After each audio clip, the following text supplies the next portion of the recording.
Assalamualaikum warahmatullahi wabarakatuh. Om Swastiastu, Namo Buddhaya, salam kebajikan rahayu. Tabib Bun. Kami dari kelompok 11, saya Windy Alfiana, Saya Sefi Rahmawati, saya Rika Sukasari. Kami akan menjelaskan mengenai Manajemen Keuangan Islam. berikut penjelasannya. Apa sih itu manajemen keuangan Islam? Manajemen dalam bahasa Arab disebut dengan idarah, yang artinya suatu aktivitas khusus menyangkut kepemimpinan, pengarahan, pengembangan personal, perencanaan, dan pengawasan unsur-unsur pokok dalam suatu proyek. Dan kemudian keuangan Islam adalah sistem keuangan yang beroperasi sesuai dengan hukum Islam atau juga disebut dengan syariah. Sehingga manajemen keuangan syariah adalah suatu cara atau proses perencanaan, perorganisasian, dan pengontrolan dana bagi suatu perusahaan untuk mencapai tujuan sesuai dengan hukum Islam, yang mana penjelasannya itu ada dalam surah Al-Baqarah ayat 112. Apa saja sih karakteristik dari manajemen keuangan Islam? Yang pertama, universal, yang mana sistem keuangan syariah berlaku untuk semua orang tanpa membedakan agama, sosial, maupun status ekonominya. Yang kedua, adil. Semua transaksi harus dilakukan secara adil dan tidak merugikan salah satu pihak manapun. Yang ketiga, transparan, yang mana kegiatan keuangan dilakukan secara terbuka dan jelas. Yang keempat, yaitu seimbang, yang mana sistem keuangan syariah tidak hanya berfokus pada keuntungan saja, tetapi juga pada kesejahteraan masyarakatnya. Yang kelima, yaitu maslahat. Semua kegiatan ekonomi harus memberikan manfaat bagi banyak orang. Yang keenam, yaitu variatif. Semua produk keuangan syariah yang beragam seperti tabungan haji, pembiayaan bagi hasil, dan lain sebagainya. Yang ketujuh, fasilitasnya. Dalam sistem keuangan syariah terdapat banyak pengelolaan zakat, infak, sedekah, dan wakaf. Adapun ruang lingkup manajemen keuangan syariah. Ruang lingkup manajemen keuangan syariah adalah hal-hal yang berkaitan dengan bagaimana memperoleh, mengelola, dan menggunakan uang sesuai dengan syariat Islam. Ada 3 aktivitas utama. Yang pertama yaitu aktivitas perolehan dana. Dalam Islam, cara mendapatkan dana harus halal dan tidak mengandung unsur riba atau penipuan. Contohnya yaitu mudharabah atau kerjasama antara pemilik modal dan pengelola usaha. Kemudian ada musyarakah atau kerjasama usaha antara 2 pihak atau lebih. Kemudian yang ketiga yaitu murabahah atau jual beli dengan keuntungan yang disepakati. Kemudian yang terakhir adalah ijarah atau sewa menyewa.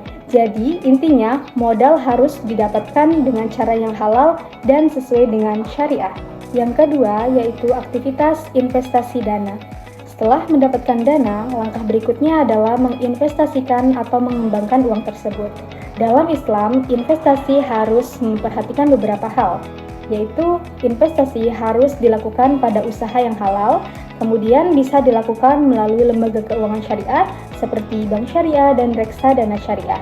Tujuannya agar uang dapat berkembang tetapi tetap sesuai dengan syariat Islam. Yang ketiga, aktivitas penggunaan dana. Nah, dana yang sudah diperoleh harus digunakan untuk hal-hal yang baik dan tidak melanggar syariat. Contohnya, membeli kebutuhan hidup, kemudian menjalankan usaha, membayar zakat, bersedekah, berinfak, dan wakaf. Artinya, dalam Islam, uang tidak hanya digunakan untuk kepentingan pribadi, tetapi juga untuk membantu orang lain. Adapun konsep manajemen keuangan Islam. Yang pertama yaitu makna manajemen keuangan. Manajemen keuangan berbicara tentang cara mempergunakan dana dan menempatkan dana yang ada. Kegiatan utama manajemen keuangan yaitu 1. Memperoleh dana. Ada 2 sumber, yaitu yang pertama sumber dana internal, yaitu dana yang berasal dari dalam perusahaan, seperti misalnya keuntungan, tabungan perusahaan, dan modal pemilik usaha. Kemudian yang kedua yaitu sumber dana eksternal, yaitu dana yang berasal dari luar perusahaan, seperti investor, kerjasama usaha, dan lembaga keuangan syariah. Kemudian yang kedua yaitu penggunaan dana. Nah, setelah mendapatkan dana, perusahaan harus menggunakannya dengan baik agar usaha dapat berkembang. Kemudian yang ketiga yaitu pengelolaan aset. Nah, dana biasanya digunakan untuk 2 hal. Yang pertama digunakan untuk aset yang dipakai dalam jangka panjang, misalnya bangunan, mesin, kendaraan operasional. Kemudian yang kedua yaitu digunakan untuk kebutuhan jangka pendek, misalnya membeli bahan baku, biaya operasional, dan gaji karyawan. Yang selanjutnya yaitu tujuan dan fungsi manajemen keuangan Islam. Tujuan dari manajemen keuangan untuk memaksimalkan nilai dari perusahaan, yaitu dengan menekankan perputaran uang yang tidak perlu atau merugikan perusahaan. Fungsi dari manajemen yaitu 1. Investment decision atau keputusan investasi adalah keputusan tentang bagaimana perusahaan menanamkan atau menggunakan dana yang dimiliki. Contohnya, digunakan untuk membeli aset seperti mesin, bangunan, atau berinvestasi pada surat berharga. Kemudian yang kedua yaitu financing decision atau keputusan pendanaan adalah keputusan tentang dari mana perusahaan mendapatkan modal untuk menjalankan usaha. Kemudian yang ketiga yaitu dividend decision atau keputusan dividen adalah keputusan tentang pembagian keuntungan perusahaan kepada pemegang saham. Selanjutnya, prinsip-prinsip manajemen keuangan Islam. Yang pertama, prinsip yang diajarkan dalam Al-Quran, yang terdiri dari saling ridho. Jadi, setiap kegiatan perdagangan harus didasarkan pada sikap saling ridho antara pihak yang melakukan transaksi. Artinya, tidak boleh ada paksaan, penipuan, ataupun pihak yang merasa dirugikan. Yang kedua, adil. Dalam Islam, sangat menekankan keadilan dalam kegiatan ekonomi. Misalnya, dalam menentukan harga, timbangan, ukuran, maupun pembagian keuntungan. Hal ini bertujuan untuk agar tidak terjadi kecurangan atau ketidakadilan dalam transaksi.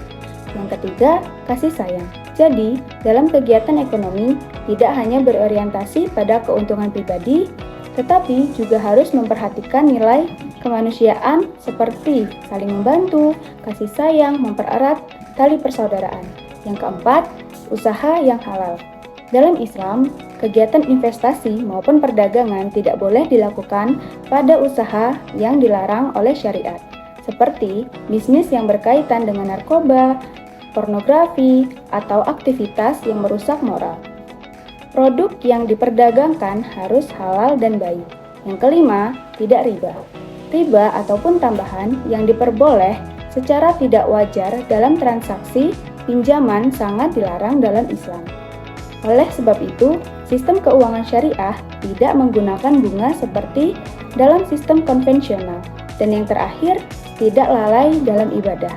Aktivitas ekonomi tidak boleh membuat seseorang melupakan suatu kewajibannya kepada Allah, seperti melaksanakan sholat, membayar zakat, dan mengingat Allah. Artinya, kegiatan dunia harus tetap seimbang dengan kewajiban ibadah. Yang kedua, prinsip-prinsip sistem manajemen keuangan syariah. Selain prinsip yang bersumber dari ajaran Islam, terdapat beberapa prinsip yang menjadi dasar dalam sistem keuangan syariah. Yang pertama, larangan bunga. Dalam sistem keuangan syariah, bunga tidak diperbolehkan karena dianggap sebagai bentuk keuntungan yang tidak adil. Sebagai gantinya, sistem syariah menggunakan mekanisme bagi hasil antara pemilik modal dan pengelola usaha. Yang kedua, uang sebagai modal potensial. Dalam pandangan syariah, uang tidak dianggap sebagai komoditas yang bisa menghasilkan keuntungan dengan sendirinya.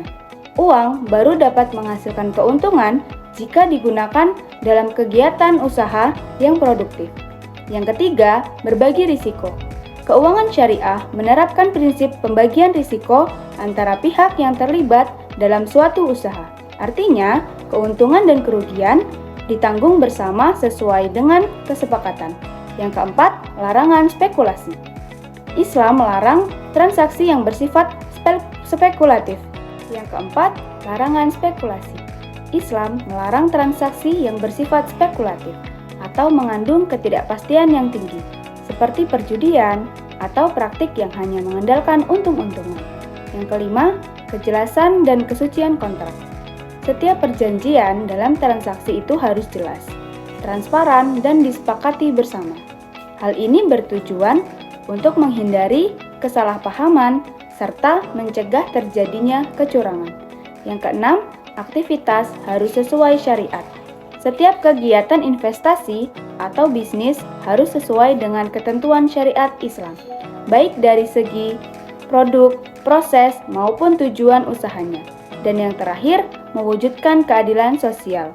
Tujuan utamanya, sistem keuangan syariah ini adalah menciptakan keadilan dalam masyarakat. Oleh karena itu, segala bentuk transaksi yang mengarah pada penindasan atau eksploitasi terhadap pihak lain tidak diperbolehkan. Yang terakhir, kesimpulan. Manajemen keuangan Islam merupakan pengelolaan keuangan yang dilakukan melalui perencanaan, pengorganisasian, pelaksanaan, dan evaluasi yang sesuai dengan ajaran Islam yang bersumber dari Al-Quran dan Hadis.